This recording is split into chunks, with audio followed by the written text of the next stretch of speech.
This is The Final Word, cricket podcast with Geoff Lemon, that's me, and also with Adam Collins. Another large show coming up today. We will be talking about sandpaper and ball-tampering and Cameron Bancroft. I'm sorry.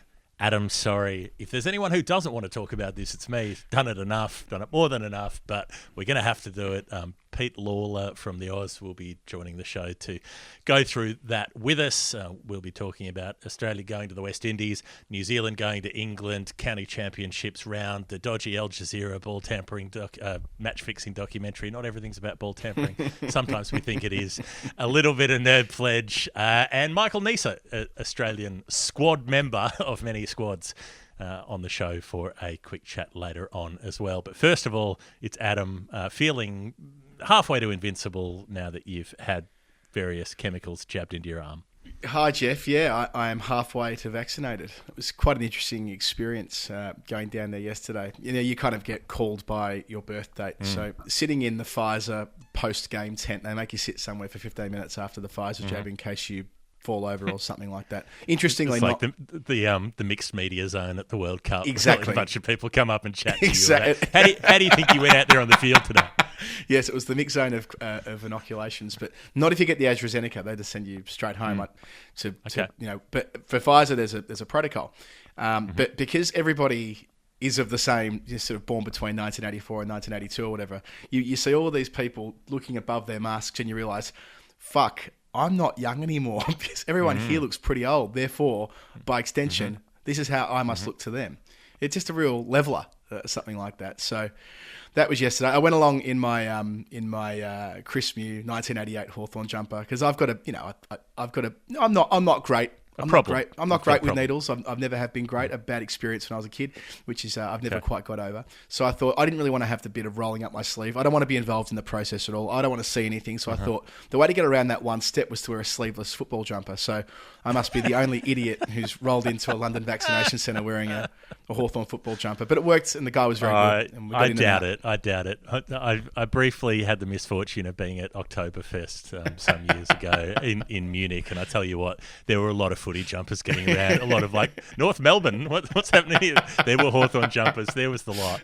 So yeah, I'm sure others did it. Yeah, for practical purposes yesterday, I mean, I have wore, when I was younger, when I was a 20-year-old backpacker, and that photo that does the rounds of me wearing a Hawthorn jumper at Lord's Day 1, 05 Ashes, and at Wimbledon that year as well. I did, and the French Open. In fact, at the French Open of that summer, Pat Cash was playing Legends doubles. Of course, Pat Cash's dad was the leading goal kicker for Hawthorn. I think it was in 1950, and Pat himself, Pat Jr., was a rabid Hawthorn supporter. So, having had a few under my belt by that point, I ran down to the net and started belting out, "We're a happy team at Hawthorn" when Pat Cash won the Legends doubles. Oh God! Of course you did. God. What's wrong with me? There's a short list of things. Something I haven't raised with you that I've been meaning to is because we have a Final Word YouTube channel, it means that we both have to get logged into it, which means that now when I go to look something up on YouTube, I get your previous recent searches come up on my computer as well. And I'll tell you what, there has been, nothing dodgy, but there's been a very humorously eclectic mix of very Collins adjacent sort of searches. I expect so. Anything between. Yeah, I was going to say you should catalogue those. I mean, I described it in my piece about Michael Neser, the Hawthorn effect, where you change your behaviour when you know you're being observed. Now that I know that I'm being observed, by that I mean Neser, and this is a teaser for later, but doesn't really know that he's a cult hero because he doesn't have social media. An interesting part of our interview later. But I feel now that I will modify my search terms when using the Final Word account, knowing that you're observing me. But hopefully not. I'll try and keep it authentic. Yeah. Well, look, all I'll say is that, like, there are a couple of very amusing screenshots, and I hope to build a sort of compendium of sorts to share the world the amusement that I got out of it. So that's where we're at. Look, like any good relationship, someone ends up looking through someone else's internet search history. Gosh. I'm glad you left it until the show to tell me about this. I'm feeling quite anxious about what I might have. Although I'm tipping it's mostly old old grand finals and cricket videos. It's all funny. It's all funny. Yeah. There's a. I could find some and read them to you if you want. Why not? Let's just give a little teaser. Now we've come this far. Yeah. Okay. So most recently we had these are the 10 suggestions that pop up. 1994 preliminary final Geelong. Sound choice. Yep, good. I wanted to show Rach the lead shooter kick over the. I'm like, they got to watch this. You got to watch this. You got to watch this bit with Ablett at the end. Middlesex cricket. For obvious reasons. Yeah. Wayne Swan glass break. That's also for. I think that was for Rachel's benefit as well. Swanee won't like me referring to that, but that was after the 2011 budget when we were sitting in the ABC AM interview suite, and he was asked the most recent year where Labor had delivered a budget surplus, and that had come up in question time the day before, and in a very sloppy bit of press secking, I failed to find out the actual answer. And he looks at me with daggers in the corner of the room and he didn't know the answer. Sabra Lane's probing him. And then he puts his glass down and the glass smashes in the studio all over his notes. And it became a bit of a story that day, treasurer under pressure, unable to name the last year, that kind of story. And then when he stopped being treasurer, kindly, he found those notes. He had them somewhere tucked away with all the ink smudged all over the page. And he presented it to me as a parting gift when he was no longer the Deputy Prime Minister and Treasurer. I've got it framed somewhere in my parents' place in Melbourne. Then we have Karen McCann 2006. It was... I wanted to watch that moment of her running into the MCG. Mm-hmm. What can I say? It's a very special MCG moment. On another podcast that was raised as a... one of the... I hadn't thought about it for a long time. The comment, it's an MCG, great. I'm like, let's go back and revisit it, see whether it stacks up, and it does. Dimitri Mascarenhas, just that. Just Dimitri Mascarenhas. What was I looking Dimmy up for? I was looking up Dimmy because last week on his social media platforms, he promoted the fact that he was on Millionaire Hot Seat last week, on the Melbourne version of Millionaire Hot Seat. And he's playing... Well, he was promoting the Hampshire Hawks rebrand for the T20, and I was going to try and find the footage of him on Millionaire and play it into our Middlesex feed, but unfortunately it wasn't on YouTube. Well, that explains the next search result, which is Millionaire Hot Seat Australia, followed by Sky Cricket, Final Word Cricket, Rob Belinda 2, and Radio Birdman, Radios Appear. Well, there you go. There's a cross section of my interests. A snapshot. Good, unexpectedly good intro. Well done. We didn't have much to go with on the intro. The intro today in our notes was Adam got an inoculation. The end. But you've managed to find a little nugget. So well done, you. Well, we should go from that into something a little more substantial. So let's get Pete Lalor on the line and take us away there. It's the final word, and we're happy to welcome to the show again Pete Lalor from the Oz on a week that was not as quiet as perhaps a cricket writer's week should have been in the middle of May. Welcome to the show, Pete. Thanks very much for having me on, fellas. It's an honour to be here. Gideon sent me on with my with a notebook and pen and said, let's take some notes, see how they do it. The world's best.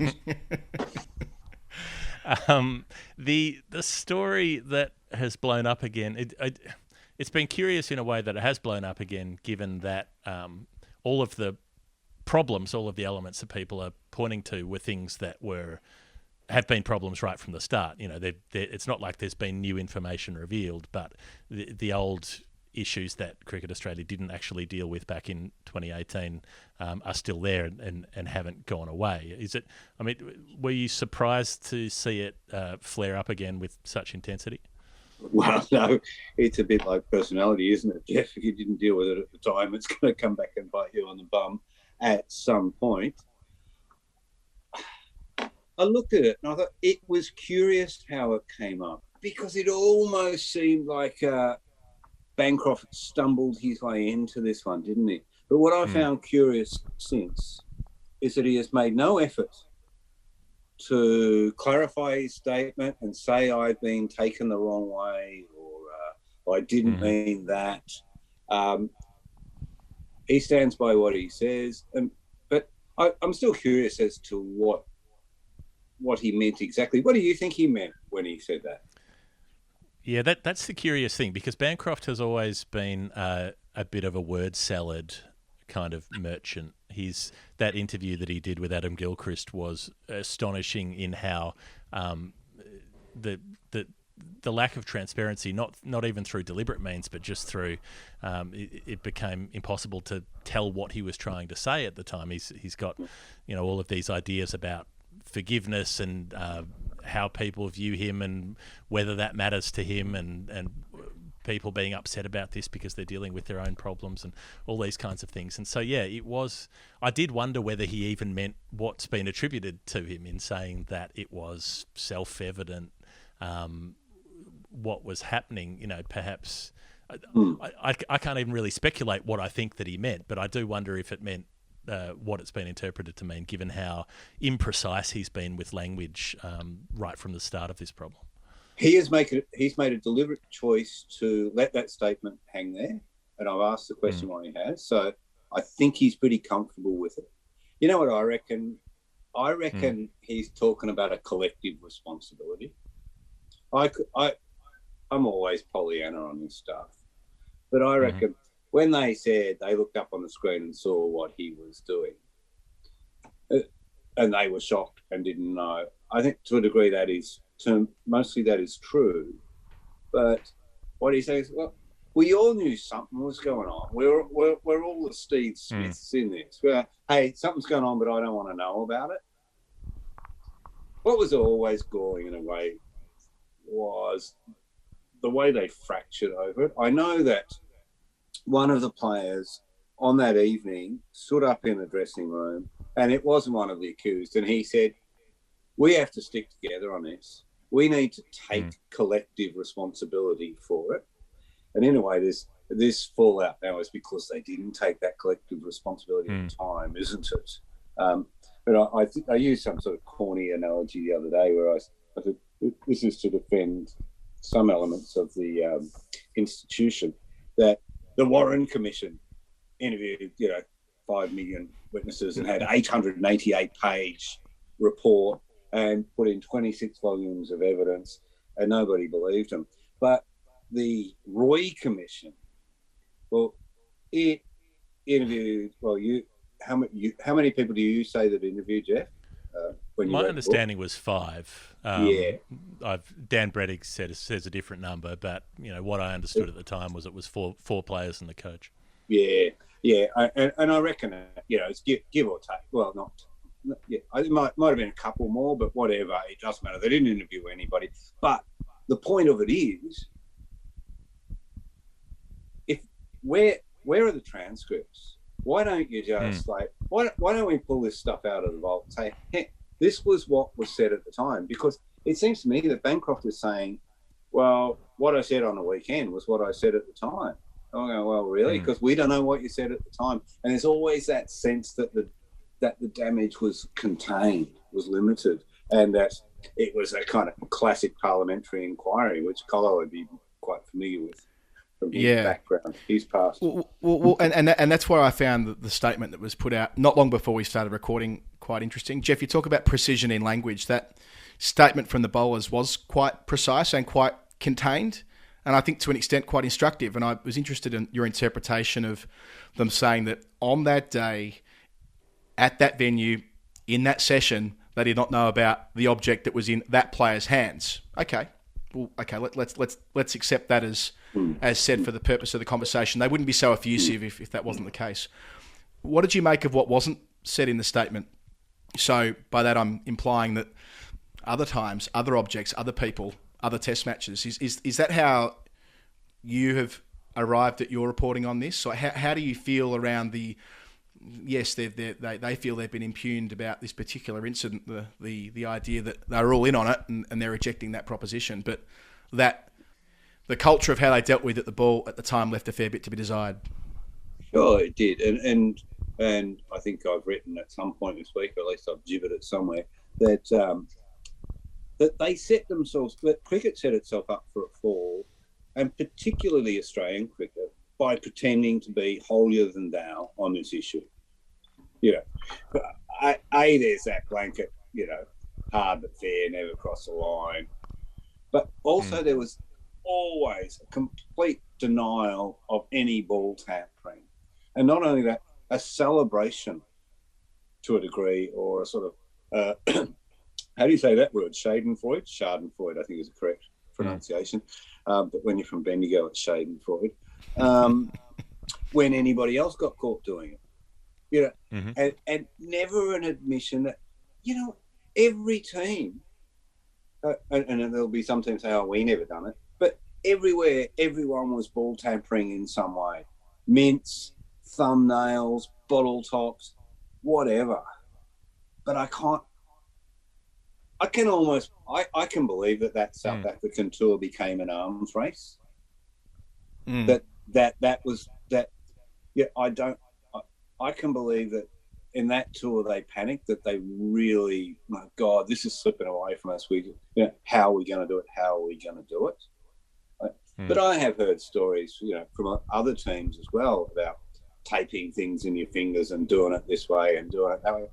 Frankly, I reckon I haven't got a problem with most ball tampering, and I reckon the game did. But in this situation, somebody brought a knife to a fist fight, and it's kind of and maybe so all the rest of the players are saying, well, we were in the fight, but we didn't know he had a knife. You know, in a court of law, that doesn't stand up. Does it stand up in cricket? I don't know.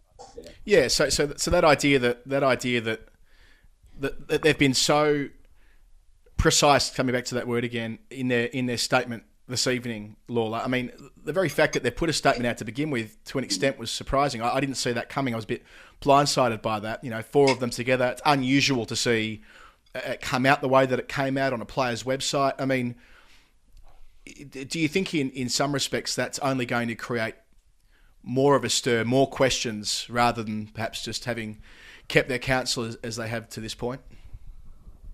No, I don't. But I have heard people suggest what you say. I think that needed to be said. They needed to come out and say something. As for the precision of the words, it looked like a statement that was written by 3 player managers, you know, representing a group. It was, you know, the old camel designed by a horse, or whatever they say. In situations. But it will always stay there. It will always be the shit on the shoe of Australian cricket, and you know. It'll always be the Lee Harvey Oswald conspiracy, up until the point that critics say, hey, you know what? Here's the evidence from that day. Here's who we interviewed. Here's what they said. But they won't do it. Like Nick Hockley said today, I haven't read the transcripts of those interviews. Now you might go, okay, Nick's acting CEO, and maybe they're not going to get it. It has been for about a year. Yeah. You know? So, and you don't get the keys to the skeleton closet until you're a permanent CEO. But that's another issue, isn't it? Why have they taken so long to appoint a CEO? Where's Cricket Australia looks like a sort of, it's in a lot of limbo on this leadership stuff, isn't it? It's really put a focus on that, hasn't it? That's the secondary issue here. Who's running Cricket Australia? Who's going to step up? Who's going to be a leader? Who's going to own this issue and point the way ahead? Shouldn't be Tim Payne, should it? Justin Langer wasn't there. Hockley's acting. And when you're talking about an arms race, I think I've almost never see it mentioned that the 2014 series that preceded this one was a series that was also full of ball tampering stories. AB de Villiers was pulled up for scratching the ball with his wicket-keeping gloves. South Africa had it reversing for the first 2 tests of that series. Then he was blocked by the umpires from doing that in the 3rd test. They got no reverse swing, but Australia started reversing the shit out of it in the 3rd test match. And, you know, there's certainly suggestions that I've heard from people who know things about it that that wasn't coincidental. So by the time they came back in 2018, there was potentially, you know, there were players who were on both of those tours who might have been bringing the same mentality that this is what you have to do over on these shores. But I guess what I want to ask you about is the weirdness of the incongruity between CA being the board that was so performative in saying we're going to ban these players for a year, we're coming down hard on it, and yet when there was so much scuttlebutt and evidence as well about dodginess in the previous 2018 test at Port Elizabeth and the first test at Durban, they refused to look at them at all. They did not look at any test match before Cape Town, while also saying we're going to be really strict on our players. Like, they had no interest in finding out anything else other than what happened during the third test. Well, that goes back to my point, doesn't it, really, about the fact that ball tampering is systematic and was systematic, and no one's ever admitted it. No, and I don't reckon there's a need to go back and examine those things to a degree, as long as you nip it in the bud and move on from there. But you suffer the consequences of not ever owning the fact that that there is systematic ball tampering by all sides in Test cricket. And South Africa were brazen about it, weren't they? When Faf got caught, remember he was in the he come down the escalator stairs and stuck the. I love Faf. Yeah, even when he's got a shirt on those very rare occasions. If people had fessed up, it wouldn't have been such a big issue. But if Australia hadn't been so horrible now, it wouldn't have been a big issue. But there was the nature of that contest, wasn't it? That post Ashes, worn out, two sides who are two dogs that hate each other on the block.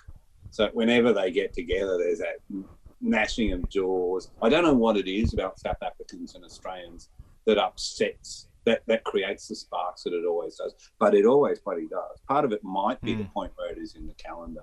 I'm not sure. I went and read Gunnar Gould's book today, just for a bit of a while, because I'd never read that. And he said he's got the balls. The balls from that match. He's got them in a bank vault in England, which is quite interesting. Jeez, I actually said him, he's ignoring me. I know he's seeing my messages, but I sent him a message on WhatsApp. I want to know more about those balls that you've got in the bank vault in England, Gunnar. But the umpires went, there wasn't much. They never changed the ball, did they? Yeah. But, It was always a part of the defence, wasn't it? The balls weren't changed, therefore, kind of suggesting it was amateur hour when, that point we're debating now, I suppose. The other element to this, Pete, is that we've spent nearly 3 years saying a version of the same thing about, well, when it's all over, when they've all retired from international cricket, when they all write their accounts, their memoir, their autobiographies, whatever it is, that someone will write the story, that someone will detail in great depth what happened that afternoon, afterwards, and to hell with it. Whatever pact has been agreed to between the 15 or 20 people in the room that day will go out the window. And I think there's been an assumption that for a long time that would be David Warner. But that was offset by the fact that when he was suspended, he said absolutely nothing, handled it extremely well, made those phone calls to his teammates when he returned from his suspension in 2019, didn't do an interview in the way that Smith and Bancroft did around the Boxing Day Test match of 2018.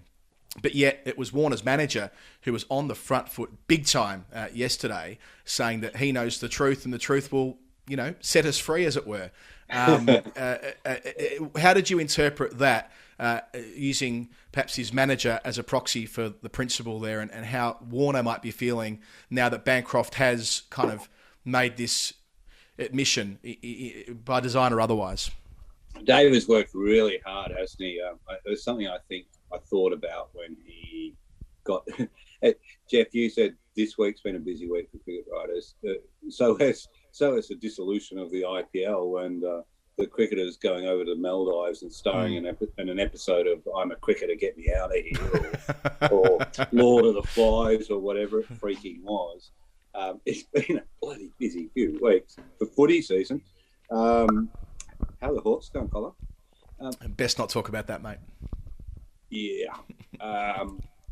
Where do I start on this? The busy manager. Times, Warner, I reckon manager. I give a lot of credit for doing what David always does really well, and it's just knuckling down and doing what's asked of him and doing the team thing and keeping his mouth shut.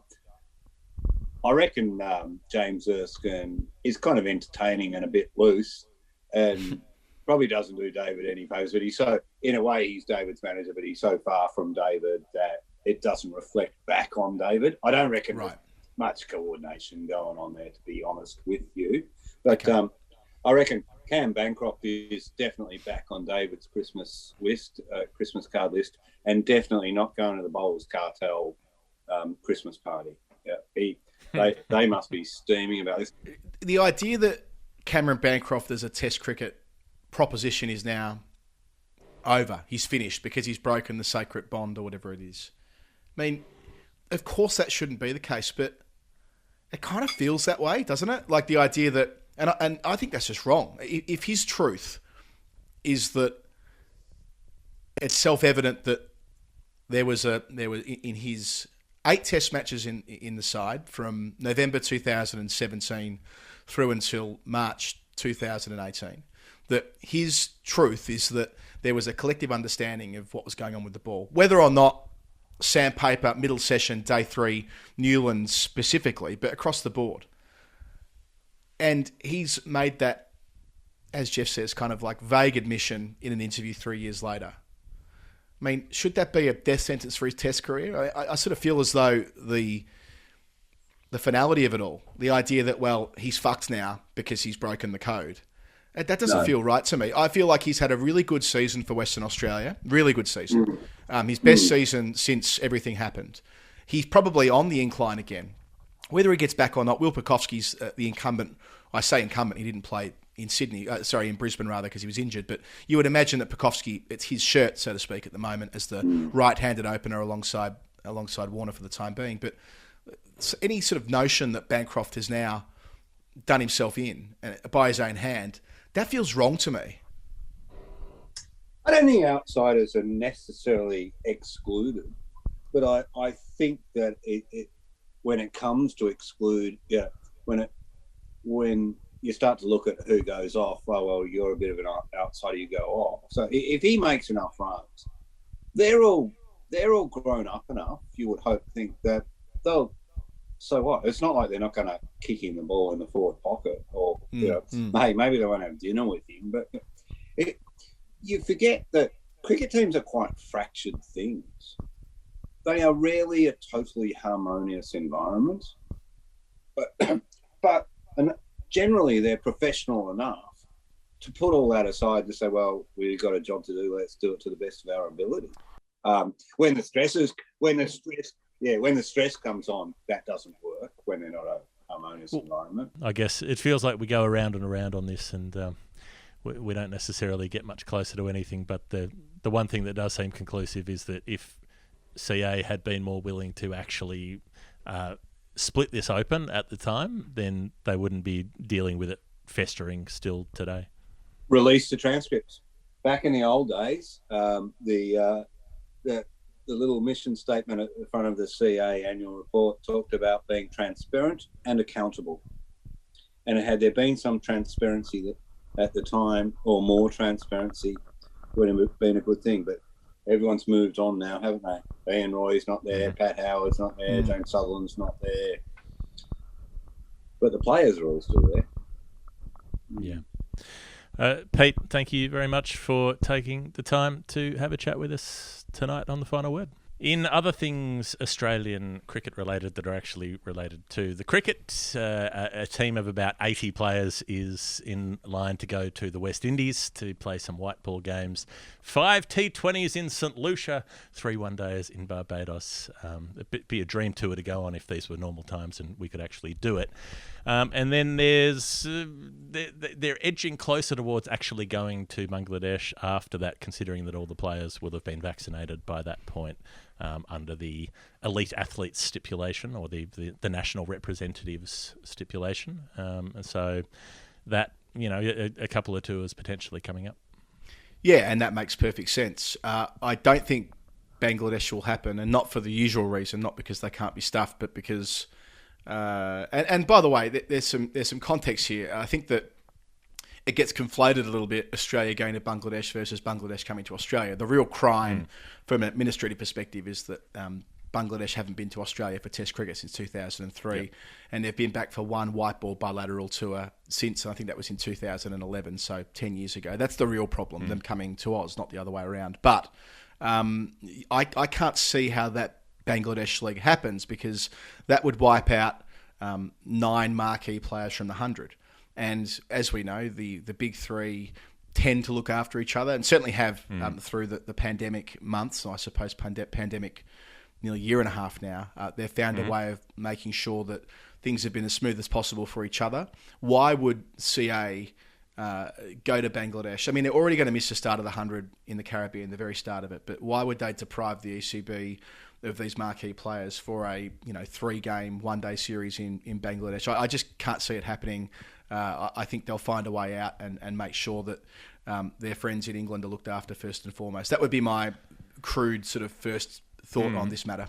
Could they potentially do both though, and let the players who've already got those deals go under the sort of reasoning that they've already signed those deals, it's a pre-existing commitment, blah blah, and use the Bangladesh tour as a way to get some games into that next rung of players who they will potentially be relying on that depth when they go to the T20 World Cup in India, and playing some white ball cricket in a subcontinental country this year would seem to be a pretty good move ahead of that World Cup. I think that's quite sound. But on the other hand, what if they were to lose? I think these are for World Cup Super League points. I think I'm right in saying that, those Bangladesh games. So if they were to lose those games, there would actually be real implications for World Cup qualification status and so forth. So I doubt they would tempt fate, especially when we're talking about, Maxwell, Warner, Stark level players. We're not talking about mid-range. We're talking about the creme de la creme of the Australian white ball setup who have all signed deals. But a lot of whom often don't play. I mean, those players weren't in New Zealand recently, for instance, because they had an entire test squad taking all of the big players, bar Maxwell and Wade, out of that New Zealand team. So you could have pretty much that same team playing. Yeah.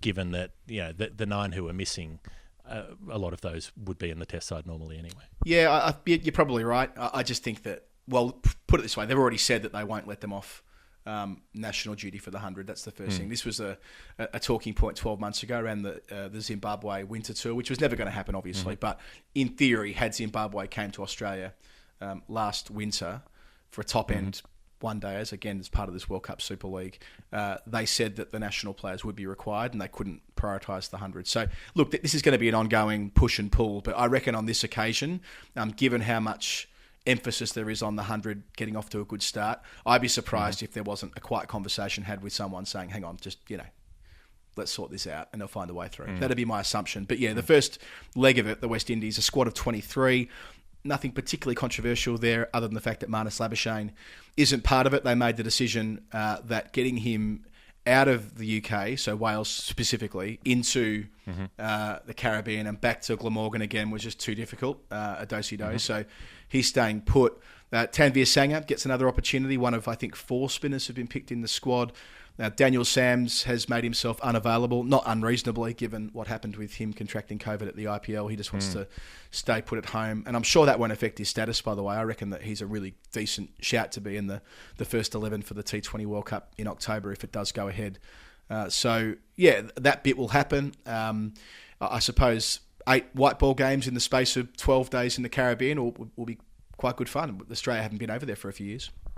Yeah, I mean, it's a really nice part of the world, and they've managed to keep things relatively under control in St Lucia and Barbados Great at countries. the moment. So if you're lucky enough to be over that way, then get down and enjoy it. Especially the chance to go to St Lucia and Barbados for a couple of weeks. I mean, St Lucia isn't a glory.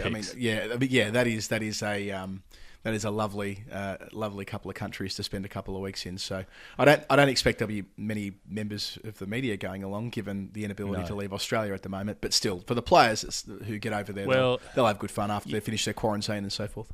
You can get out of Australia as working media, but going into St Lucia has a 14-day quarantine. Barbados has 10 days, and if you've got money, you can do it because you're allowed to quarantine, sort of in inverted commas, by staying in a resort or something like that for a couple of weeks, and you're allowed to do things within the resort. You can do their activities and stuff, and kind of have quite a nice time as long as you don't leave the actual compound. You can play beach volleyball. You can have sort of the sunset cocktails. You can you can whatever it is you're in a resort. The sand, you can play table tennis with all the other guests and fine. You can all infect each other, I suppose. But then you're allowed out into the community, and then you're in the Caribbean bubble, and then you can travel between the various islands without further quarantine. But it does take that 2 weeks of not being able to leave your accommodation beforehand. So I don't imagine there'll be much of a touring contingent. The Ashes schedule, it hasn't officially come out at the time of recording, but we basically know what it's going to be anyway, which is that they will be not finishing in Sydney as has happened in the past, but there'll only be one test after Sydney, so Perth will come fifth, Melbourne and Sydney third and fourth, with the Sydney test pushed back a few days to start on the 5th rather than the 2nd or the 3rd of January, and before that Adelaide and Brisbane, and leading into that the Afghanistan test in very late November. Yeah, Dan Cherny had this story last week, and look, I think that they've stumbled upon an excellent schedule. I reckon that they've missed a trick having Test cricket finish at Sydney, on the 6th or 7th of January or whatever it's been in the last 20 years or so. We think of Sydney as the traditional New Year's Test match, and that's fine, but it wasn't the traditional end of summer Test match. That started in 1998-99. Before, and even then, we've had other summers where it hasn't been the final Test, when India were here in, I suppose it was 7-8 and 11-12. But and of course 17, last 18. year, and indeed the summer. 18-19. 19-20. 18-19. 18-19 they did finish in Sydney, but 2021... No, but then they played Test matches after that. They played Sri Lanka twice. Oh, sorry, right, yeah. But the point here is that idea that Sydney's got this sacrosanct spot as the final Test is kind of... it doesn't really stack up. So I saw a little bit of hand-wringing about this. So, they don't get the final Test of the summer. Well, I think it's better that they're more likely to have a live Test match rather than a dead rubber. Hate that term, but... nevertheless, that's how often these are interpreted at the end of a summer. So that's good. The fact that Afghanistan have been inked in is even better news in Hobart late November. Now, yes, you could look at it cynically and say that the reason they need to get the Afghanistan test in is because the three format players or the white ball players coming in from the T20 World Cup, wherever it is, whether it be UAE or India, more than likely Dubai, Abu Dhabi, won't get to play Shield cricket before the Ashes if they don't find a way to get that Afghanistan test in. So some Australian players like Tim Payne, Cameron Green, other test specialists will get loads of Shield cricket in. They're starting the season earlier this year to accommodate that. But yeah, there'll be a group of players. So Pat Cummins, Steve Smith, David Warner, Mitchell Stark. There'll be others who don't immediately come to mind, but who are going to be in the Ashes team who won't get to play any red ball cricket unless they play Afghanistan in October. Or in November, I should say. So a great result for Cricket Tasmania, a great result for Afghanistan, and for those group of Australians who otherwise would be going in cold to a test series. And we saw how that didn't go so well against India last year. Well, they also need to play the Afghanistan test so that they don't owe Channel 7 $3 million. Yes, that's true. The other bit from the arbitration. So that's an incentive. I'd love to see one more test after Sydney. I'd like to see two, one coming into Melbourne, Sydney, and then two more to go deeper into January and give us all more to do during the day in the summer holidays. It's better than it was anyway. The Al Jazeera documentary, the cricket match fixing supposedly doco that came out, it's like 3 years ago now. It feels like a long, long time ago, but it seems pretty implausible at the time. And you and I are both fairly suspicious when it comes to dodgy dealings going on. It's not like we have a sanitized view of cricket. It was a sport invented by crooks and gamblers, and they continue to be rife within its ranks. But there was a fair bit in this documentary that didn't really stack up, where they were like, this player was batting slowly in the lead up to an interval, and you're like, yeah, it was fucking day 3 in a test in India. Like, yeah, no shit, they were batting slowly.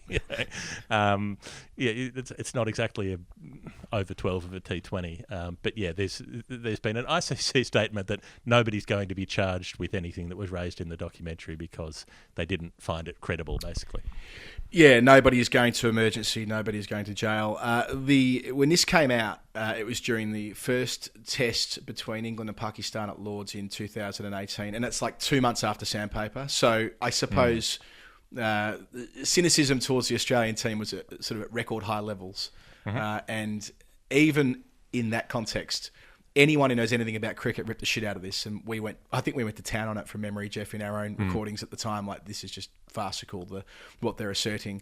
I remember at the time Glenn Maxwell did a radio interview, and he's like, well, they're obviously talking about me because they've blurred out my face, but see, you can tell from my arms and my bat that it's clearly me batting, and they're saying that on my way to my maiden Test century at Ranchi that I was somehow involved in a spot fixing racket at the same time. Like, what the fuck are they on about? 2 for 1.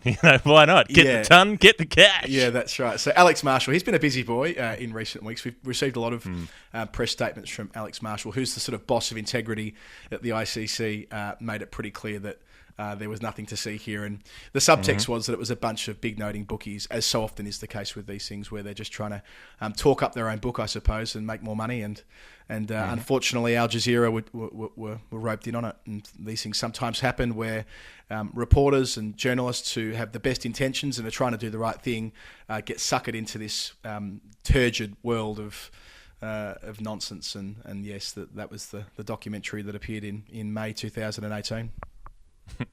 All right. With that done, should we play a little game? We should. We should, very quickly. Let's play a little bit of Nerd Pledge. Nerd Pledge. It's the game of nerds and pledges, the game that we play with people on our Patreon page. They help fund the show by sending us little amounts of currency of their choice, but not a normal round number. A very specific number that for them relates in some way to cricket. And we don't know how, and we have to work out what the number means. For instance, the first of our numbers today comes from Eranda Jayawickreme. And you may think that name sounds familiar if you've heard the show in the last couple of weeks. And it is, because last time Eranda came up on the show, I wrote down his number wrong. And so we investigated the wrong number. And so in order to make all right with the world, I promised to bring a correct number onto the show in weeks to come. And that number is $7.70. So 770. It could be 770, could be 77.0, could be all kinds of variations, but those three numbers, 770, means something in cricket, and Adam has the task of deducing what. Well, what I thought I would do with this is look at 7 for 70s, and there have been 4 of those in international cricket. And the one that jumped out at me, Geoff, is that it's the best bowling figures of Frank Worrell in Test cricket, which really took me. I mean, I knew he bowled a little bit, but a 7-wicket bag in Test cricket is quite something. It was against England. In 1957. As it turns out, he took, all told, 69 Test wickets in 51 matches with his sort of left arm medium pace, I think would be a generous way of describing it. Having watched in the past, those left arm dibbly-dobblies, essentially. He took 2 5-wicket hauls. The other was a 6 for 38 against Australia in 1951 at Adelaide Open. I think that's the one that we've talked about on the show before, maybe. He bowled Australia out. Talking about a Worrell bag. Yes. I like to think of it as left arm persuasion. You know, he persuades players to go out. He's like, why don't you have a little nibble at that? Why don't you nick that one? And then they do. Yeah, he got the persuader out in Adelaide 1951 and did so again in 1957. So just looking through this, it's quite an interesting scorecard, really, because even though he's taken 7 for 70 and bowled out England for 279, they still lost by an innings and 5 runs because they were bowled out for 142 and 132. But some pretty useful wickets there. He actually opened the bowling. He bowled 38.2 overs, 9 maidens, 7 for 70. Opened up with Roy Gilchrist. So and had Gary Sobers coming on first change and Sonny Ramadan coming on second change, who went wicketless in the innings. So it was one of those kind of test matches there at Leeds. So that's his 7 for 70. It included Colin Cowdrey, who wasn't the England captain at the time. It would have been Peter May. Right. In fact, he didn't get Peter May. He got Sobers picked up May. But nevertheless, it was a very strong England team. So in 1957, they lost 3-0, having the previous time they'd been in England in 1950, that sort of drought-breaking series win, remarkable series win where they won 3-1.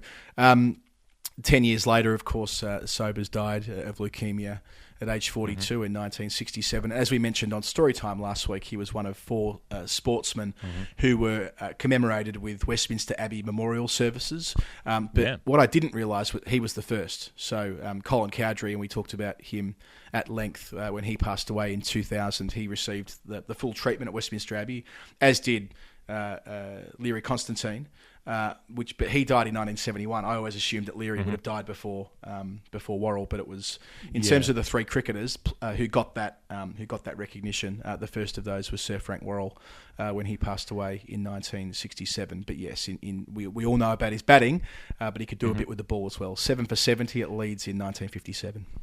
And there's something quite special as well that, particularly for a country that's gone through the Windrush scandal and all the rest of it, that, two of those funerals have been given to Caribbean cricketers. Yeah, that's the first two. That feels significant in its own way. So that is our guest for you, Eranda. You can let us know in the DMs on the old Patreon. Our second number is from John Trevelyan. It is £1.34.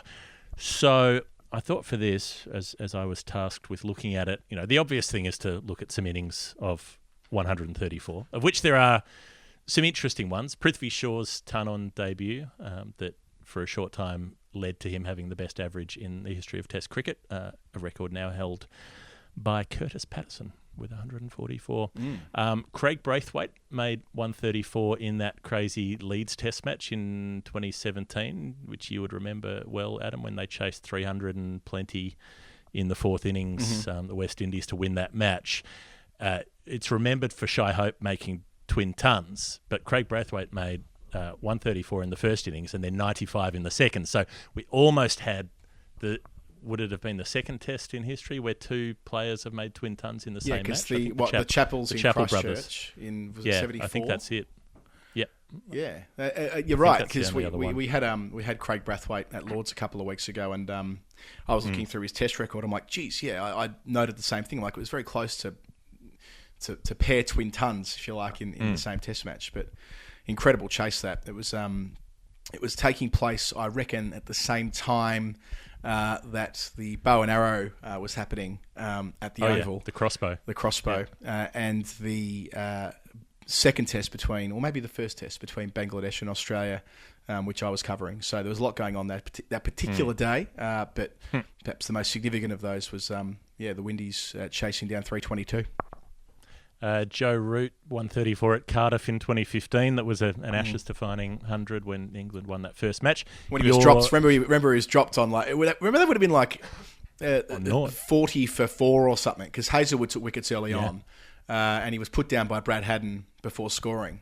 If that catch gets taken, it could be a very different. I mean, when you consider the rhythms of that series, and that wasn't England won that Test comfortably, but only on account of the first innings runs they made. Yeah.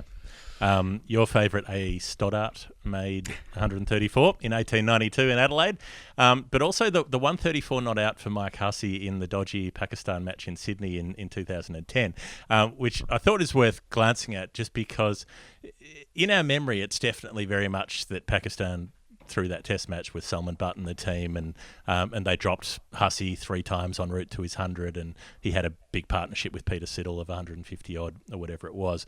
But I did go and have a look at it, and the interesting thing is that the bloke in the News of the World sting, who was claiming that he'd fixed that Test match, he said that they put all their bets on. They started to fix the Test match when Australia were 8 wickets down, because at that point they were like 30-1 to win or whatever it was, and they were 150 odd behind, and they were in all sorts.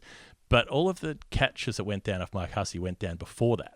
So the sort of theory that he was allowed to get to 100 doesn't really add up, because the 8th wicket's when Peter Siddle comes in and they start the big partnership, but Hussey had been dropped 3 times by then.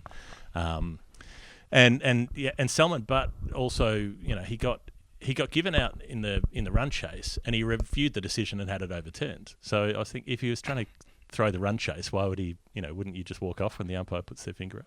Anyway, just thought it was curious. But yes, Salman Butt's been he's sort of trying to put himself back in as a credible cricket pundit these days, even though he's the guy who captained the team that got its best players chucked out for spot fixing. So good luck with that one, champion. He's been back this week. He's been having a blue with Michael Vaughan on a slanging match with Michael Vaughan on social media this week. So that's a good way to get attention. If Michael Vaughan's essentially, taking your Instagram or taking your comments and popping them on his Instagram story, which generates loads of attention, then it's Exactly. probably helping his cause. Profile. Exactly. It's profile building stuff, and that's what it's about. But so the 134 is what Hussey made. But to look at it through a different statistical lens, I thought it is also, and this may be of interest to John Trevelyan, it is the series bowling average of Sean Udall when he toured India in 2006. Now, granted, he only played one test match in the third test, got 1 wicket in the first innings, but then in the fourth innings of the match when India were chasing, he took 4 for 14 to help bowl them out, started off with Tendulkar and then knocked over Dhoni and then picked up 2 of the tail. And so all up 5 wickets in the test, and across the series, his average was 13.4 runs per wicket. Now, we mentioned Sean Udall some months ago, maybe it was a year ago even, on the Statman segment when I did a segment on players who got Tendulkar as their first test wicket, which Sean Udall didn't, but he did get Tendulkar as one of his 8 test wickets, which I thought was notable. But guess who the first test wicket of Sean Udall was?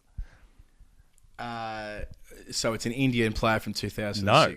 Is that what you mean? He's played a couple of test matches previously. His first test wicket was Salman Butt. Oh, right.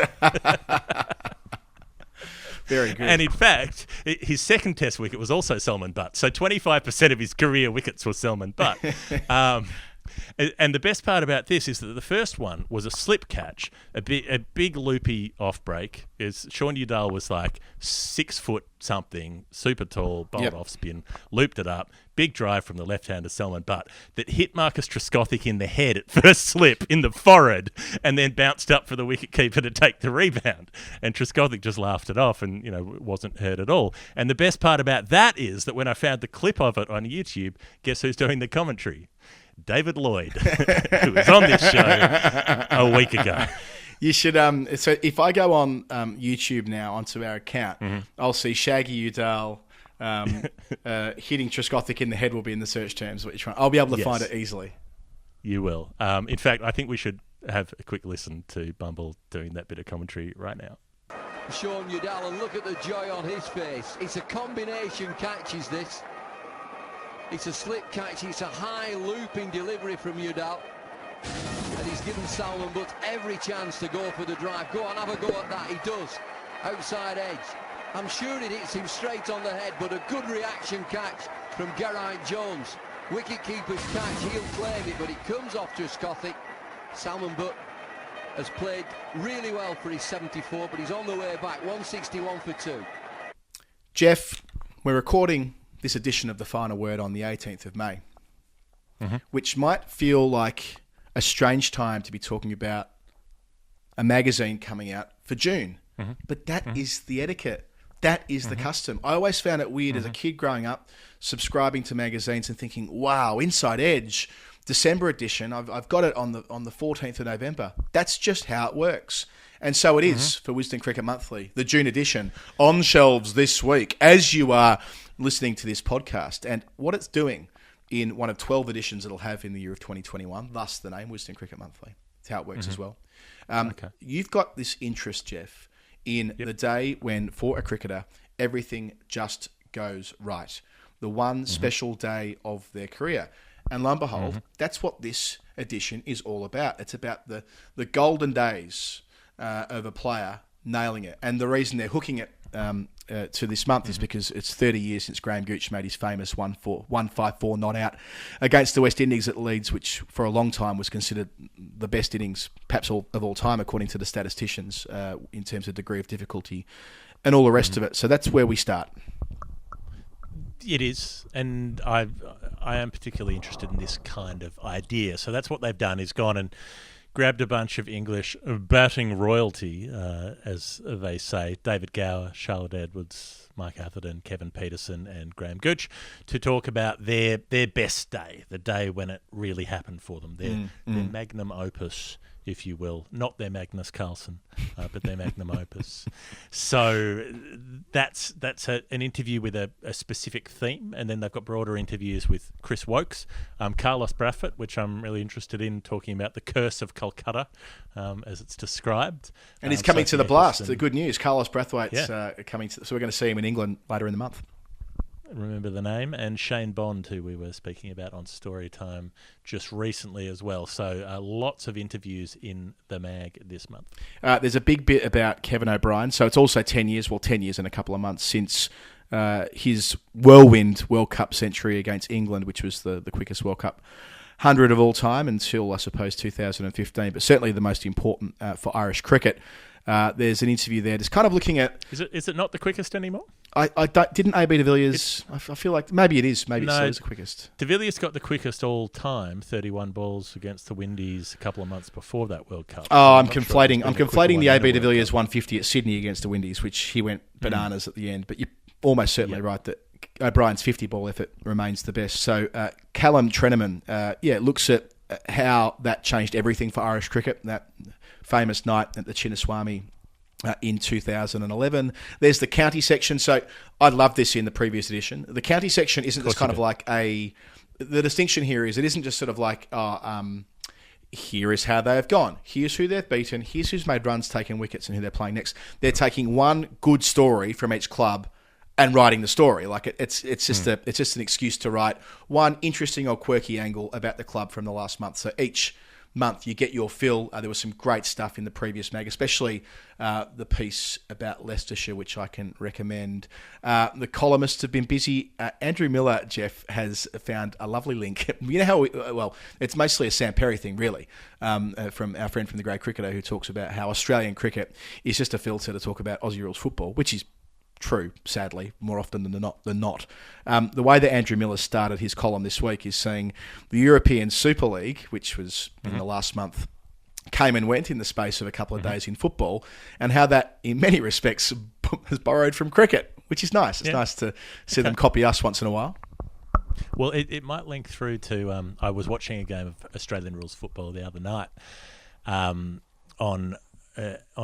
7 when James Brayshaw was commentating, and he offered the opinion that that Tony Lockett was the Don Bradman of goal kicking, and that you couldn't compare the stats of Tony Lockett to other footballers in the same way you couldn't compare the stats. It's of just Don ridiculous. Lockett and Dunstall, other cricketers. Lockett and Dunstall.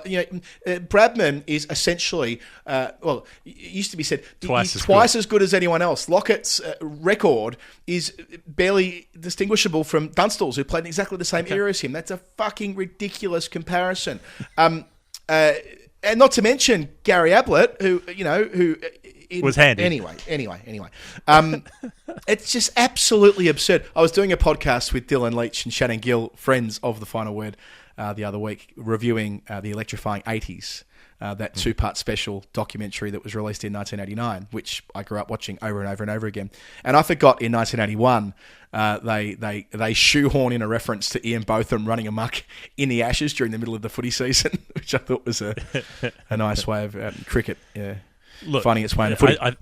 It's also worth noting that Sam Stowe has had an Imaginarium piece where he's written the alternate timeline, my other favourite thing, about what would have happened if Misbah-ul-Haq's team had won the World T20 in 2007. Maybe the IPL wouldn't have happened, but Sam would like to think it would have paved the way for Pakistan global cricket dominance. So hook into that as well. Yeah, this is a really funny series that Sam's doing. So reimagining events and how the world would have changed. And he kind of goes through and attributes quotes to all of the various characters. So he's a very entertaining writer, Sam. So is Isabel Westbury. I haven't read her column yet, but I know she was fired up about independence in cricket journalism. So a bit of a throw forward there that once I've had a chance to read it, we'll talk more about it in future weeks. But I suspect that's going to be... a no holds barred kind of effort from Isabel. And Geoff, that's the mag. It's out this week, and it comes with a sweet, sweet discount because we have that kind of relationship. We know people who know people at Wisden Towers there at the Oval, and they let us give a discount of some 44% on the sticker price. bit.ly/WCMTFW. It gets you 6 editions of the magazine for 10 quid. If you're in the UK, $15 if you're in Australia, or whatever that works out to be in your country or region.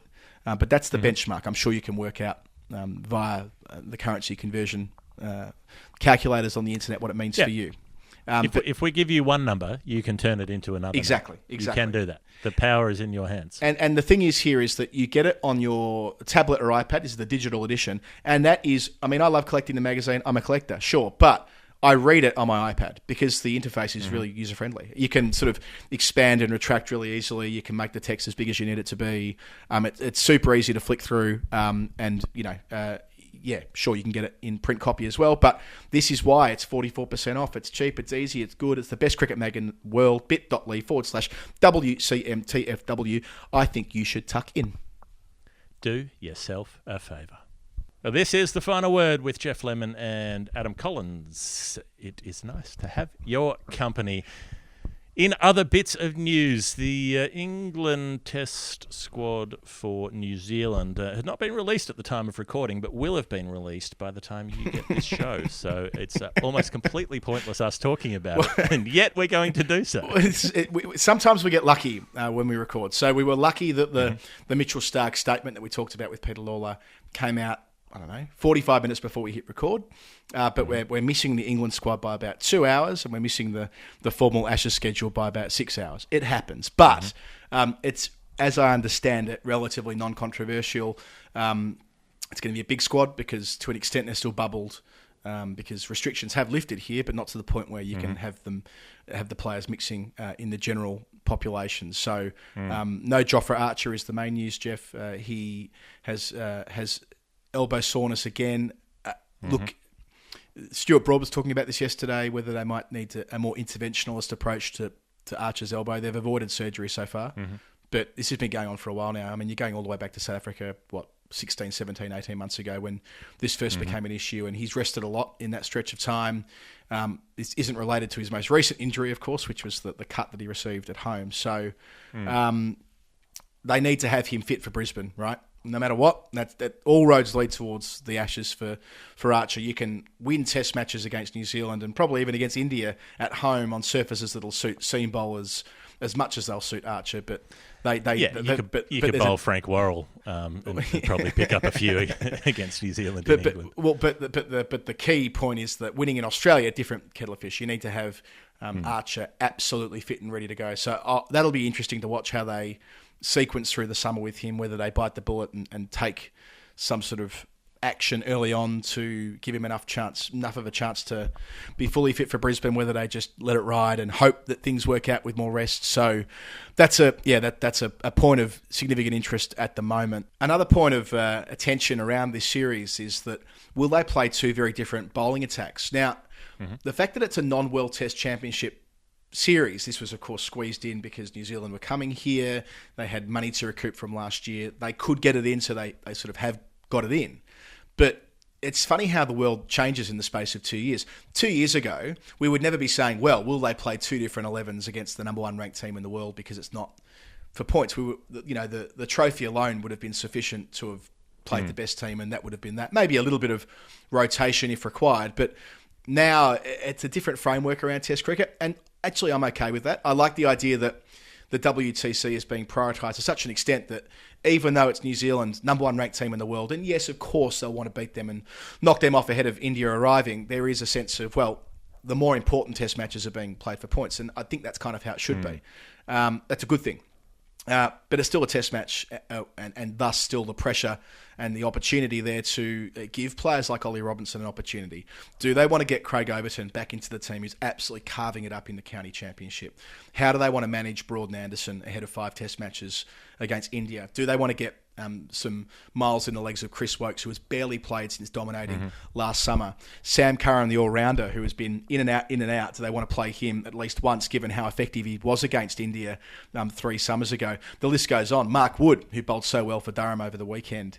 Ollie Stone, who was in the squad in India. So they've got so many options. They could theoretically play 2 different bowling attacks entirely, or 2 different seam attacks, and I think that would probably be okay. I don't see a huge problem with that personally, even though yes, it won't necessarily look great not playing the best team in both games. But what constitutes the best team when you're looking at the bigger picture with so much Test cricket in the space of the next 9 months? Well, what constitutes the best team when you've got really good options? You can't say that a bowling attack with with say Chris Wokes and Mark Wood in it is not a good Test bowling attack. Exactly. But they might not make the first. If you picked 3 for the first Test and it was Broad and Anderson and someone else, then that'd be a great bowling attack as well. But it doesn't.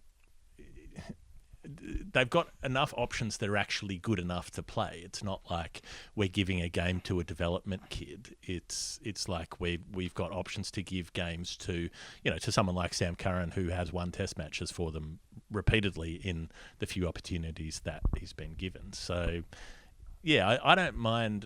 I've said for a while I think we should be trying to destigmatise the idea of players changing and 11s changing in cricket, where we're way more hysterical about it than in something like association football, where 11s change all the time, and some players are on the bench after starring on the weekend, and some of them get stroppy about it and whatever. But it's not a huge deal. It's like you're not expected to have to play every game because you can't perform at your best every game. Okay, there aren't that many Test matches, and they're a different proposition in terms of the relative rarity of the opportunities. But if you're also trying to have enough players who are ready to play Tests, then in some ways you have to give them opportunities here and there to play Tests. Yeah, and the same applies to when a player might be coming back from injury. So take Dom Sibley, who will be in this squad, but he broke his finger 6 weeks ago. He's played no cricket. They don't play this week, Warwickshire. I think I'm right. No, Warwickshire do play this week, but don't play the week after. So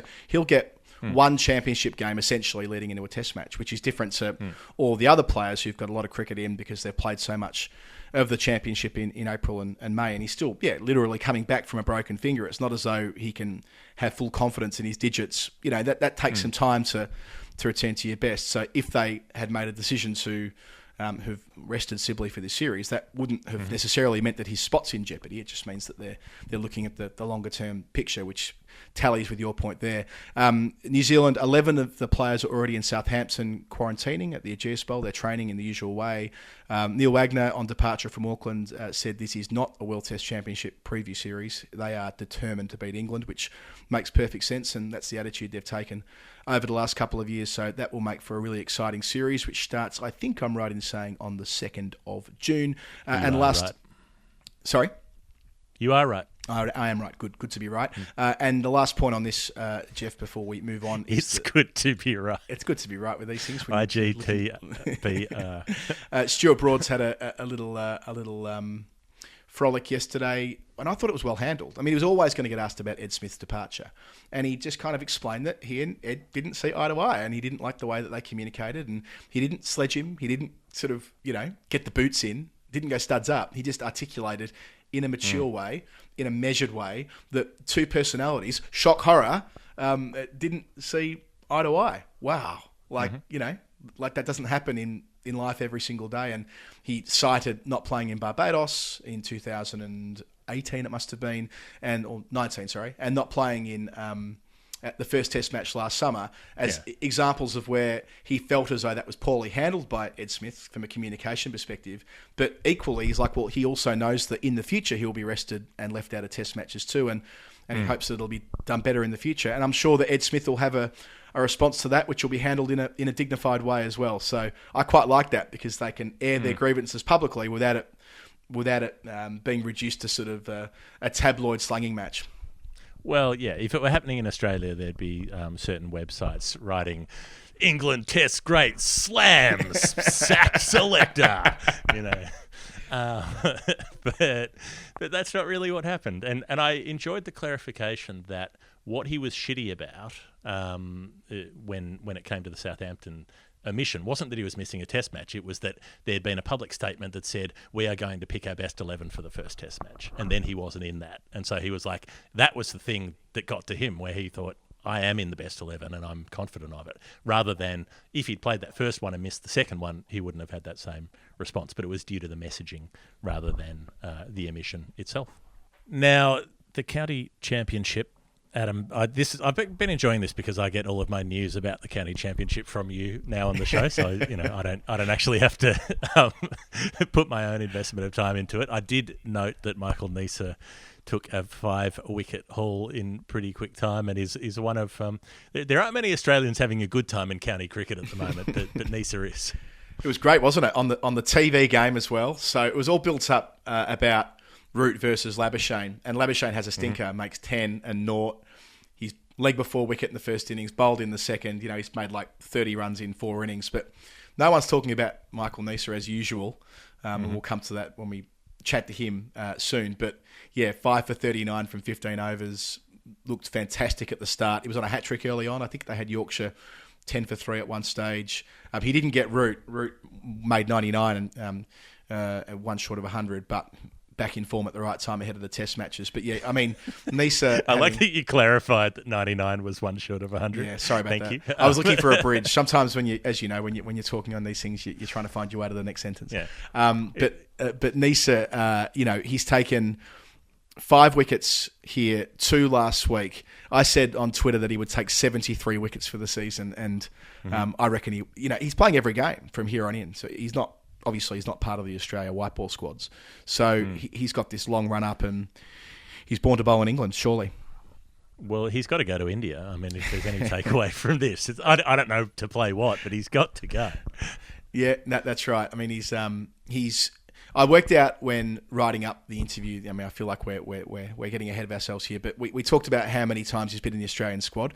I worked out that he's been part of the Australian squad for 24 consecutive Test matches without playing a match. Not all of them. He was formal 12th man, but if you go back to the UAE in 2018 when he first came into the squad, so he'll be going to India, so to speak. But whether he plays is a different story. But I reckon that it looks a lock now, doesn't it, with the Trevor Hone stuff a couple of weeks ago about rotation.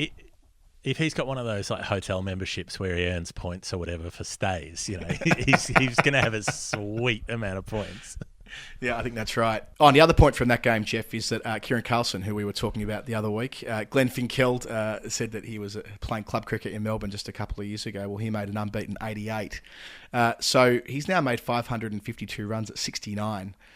Nice so far. So I suppose he's within touching distance of 1,000 runs by May, but I feel a final word favourite coming on there. I think he's 22 years of age, the Welshman, and I reckon he should be the one we get behind through the second half of the season.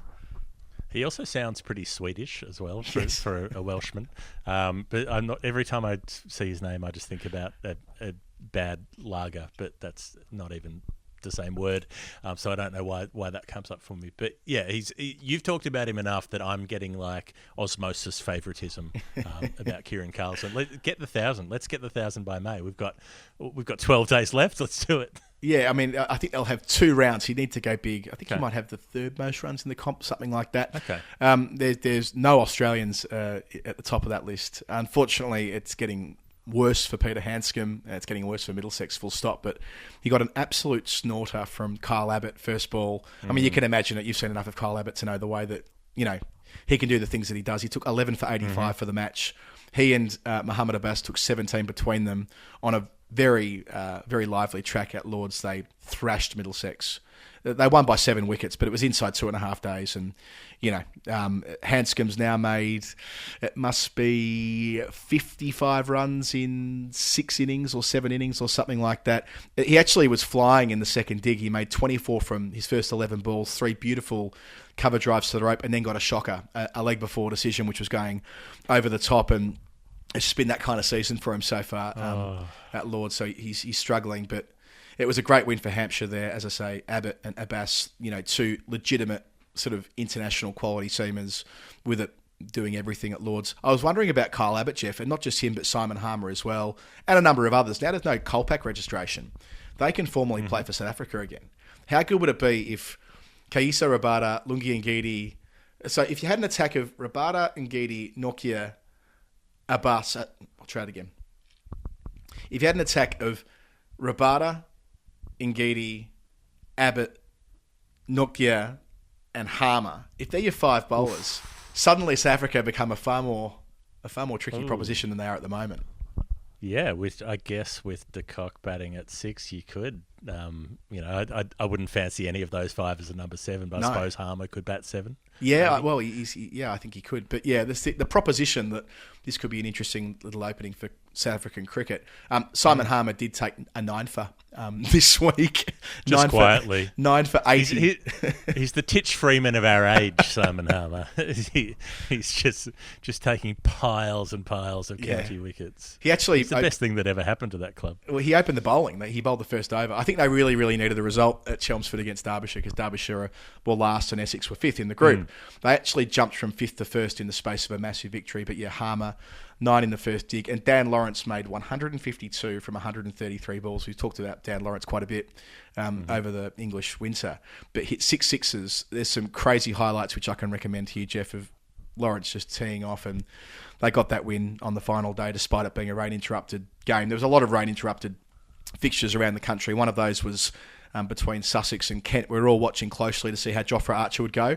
And he bowled beautifully on that first morning before that elbow soreness. But he and Ollie Robinson, the other man who's likely to feature for England against New Zealand, knocked over Kent early, but they couldn't get it done the second time around. And on that theme of Australians struggling in England this season, Travis Head's had a pretty bad start to his campaign with Sussex. So a bit of a watch this space on that front.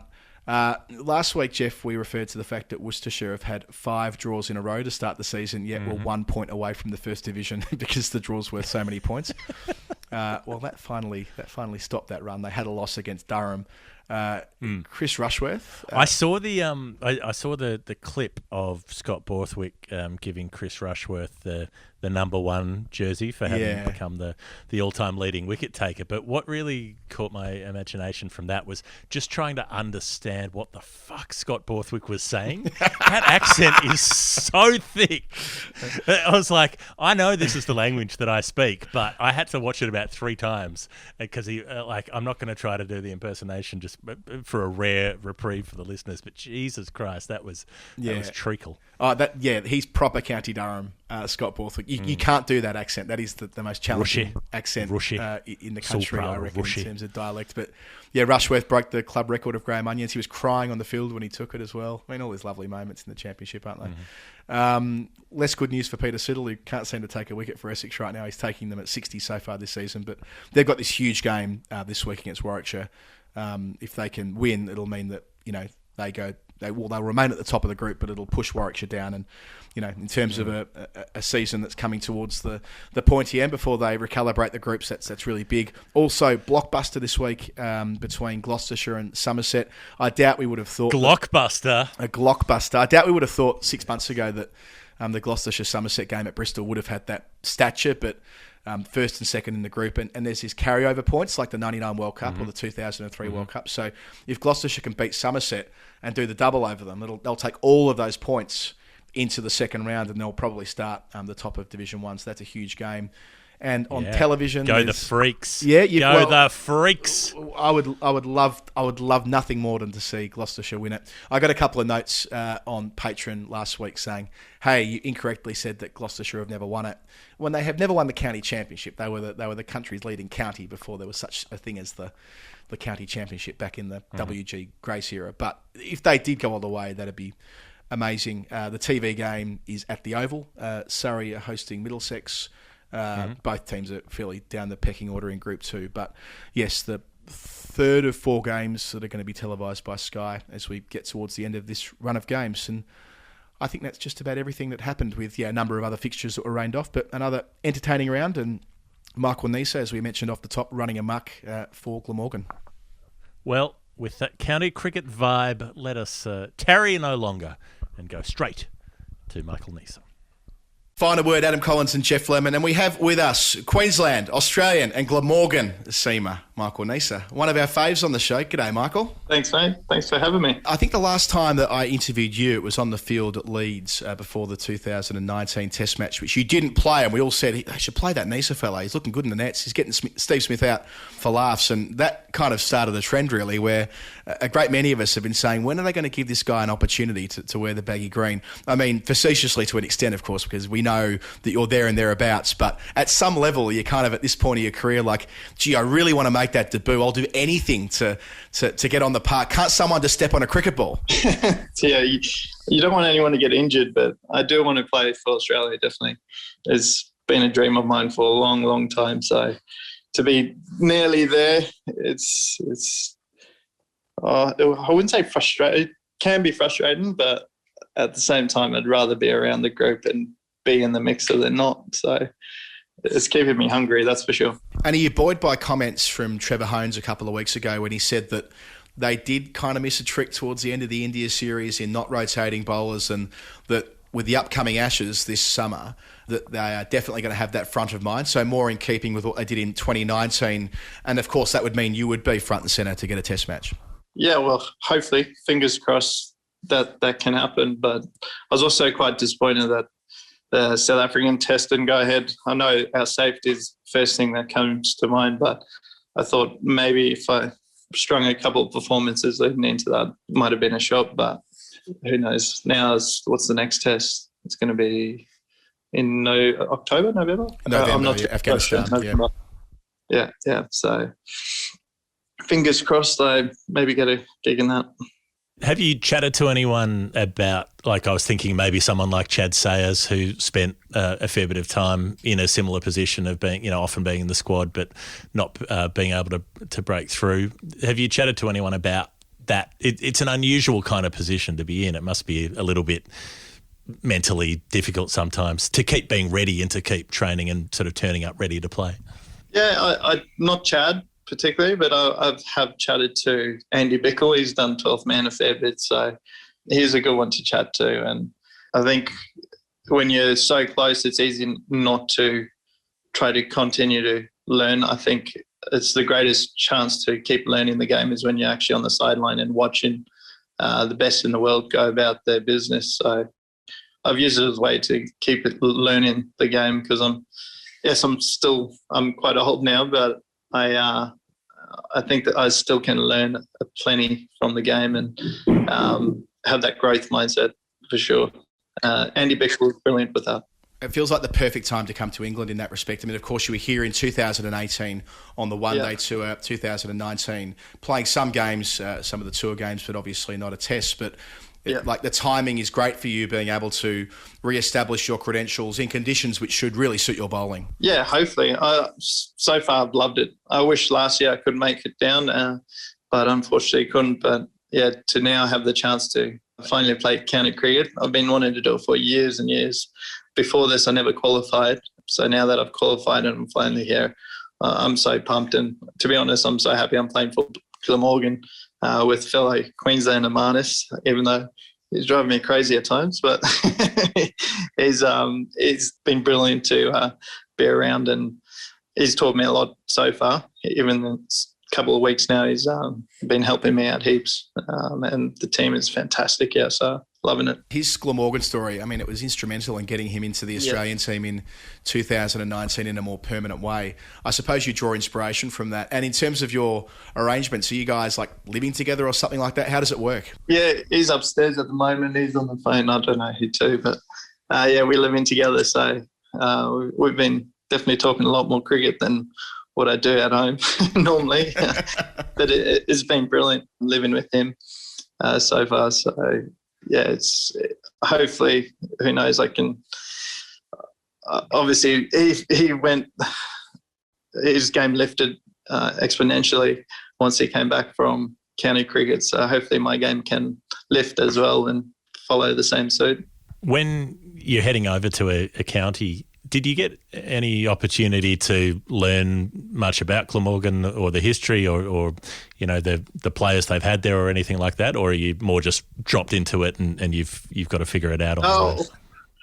Well, there's been quite a lot of Queensland players that have come to Glamorgan. It's kind of been a little trend with Queensland players going over there.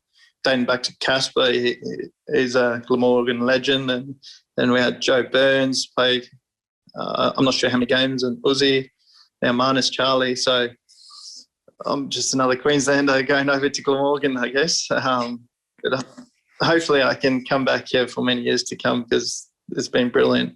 And working with Matty Maynard has been fantastic too. So hopefully next year I can come again. Yeah, I was going to ask that. Is the plan now for you to try and become... I mean, it's a bit old-fashioned now, but the idea of having an international that comes season after season, is that your sort of thinking that suits you well to play here? So why not try and make it sort of like a a second club for you alongside what you do with Queensland, of course, and hopefully Australia. But you might want to settle in for a number of years at Glamorgan.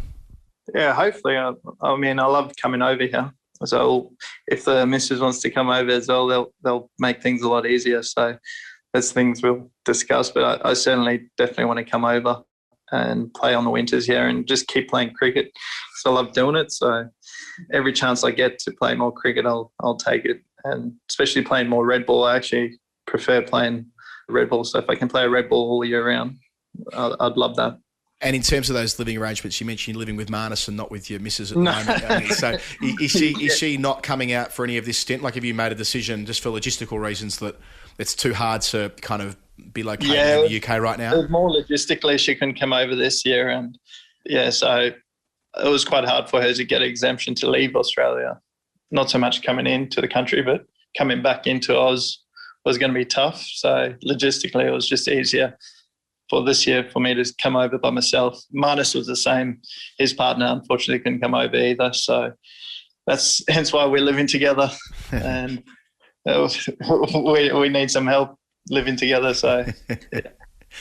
There's a lot of love for you on social media, and look, we're part of that, granted. But you get a lot of attention on social media from a lot of different sources. So, for example, when you picked up your first wicket last week, it kind of popped, and it would have been seen by more people than the average wicket that was taken in the championship over the weekend. How does that feel, being a bit of a cult hero and knowing that there's a lot of people out there that have your back? To be honest, I didn't even know that's the case because I don't have any social media, so I stay out of that. But it's great to know that there's people backing me, that's for sure. It was kind of a relief taking that first wicket. I haven't had that feeling for a while where you join in a new team and you're thinking, oh shit, when's this first wicket going to come? So it took a couple of overs, but to finally get it, I was like, oh, that's a bit of a weight off my shoulders. And hopefully I can take more now. And what is it about that red ball format that really speaks to you? Like, why do you feel such an affinity with it? I don't know. I've just, from a young age, I've always loved watching red ball cricket from early doors. I've always test match cricket. I've just loved it. And it's just a game I find it's challenging and rewarding at the same time. I feel like the hard work you have to put in, it feels more satisfying for me when I do well in red ball cricket for some reason. Not to say that I'm not taking anything away from white ball cricket. It's a bloody tough game, but I find red ball cricket is just more satisfying for me. And I suppose the Duke's ball as well, we talk about different cricketers being suited to different conditions, but the ball as well, I mean, having that proud seam and a cricket ball which naturally stays shinier for longer, that must be a joy knowing you've got so much cricket ahead of you this season over here with it. Yeah, well, to be honest, the last game, the ball actually didn't swing as much as I was expecting. But I think here with the overcast conditions, and if we get the right ball, we'll definitely swing a bit more here in Cardiff. But it's quite a flat wicket the last game, which I was a bit surprised with at first. It looked like it was going to bounce a bit more, but it kind of flattened out a bit after the first day. But here at home, I think it might swing around if the weather is going to be like it is predicting to be. And just in closing, you had to get from, I suppose, Sheffield Shield celebrations to Cardiff quite quickly to isolate for presumably 5 days. Now, talk us through that transition of kind of going from playing in a high-profile Shield final, winning, and then getting here as quickly as you could in these very unusual circumstances. Yeah, it was a quick turnaround, that's for sure. But it wasn't too bad because we actually had 10 days of house quarantine where we could actually go in and out to train, which it worked out quite well because I used those 10 days to get over the jet lag. And by the time I was done, I was feeling fresh. So fortunately, I had it was probably a week off after that Shield win. So I got to spend some time with the family and with my fiance. So I felt at least a little bit more refreshed than what it was originally planned, which I was going to fly out the day after the Shield final, but ended up having a week to spend with her and the family. So it was quite nice. Michael Neser, thanks for coming and having a chat. You may not be on social media, but I assure you that as you make your way around the country over the next few months, there'll be a lot of people that have your back. Awesome. Thanks, guys. It's the final word. Geoff Lemon, Adam Collins. Thank you to Michael Neser for taking the time. It's the end of the show. Thanks to Peter Lalor for also taking the time.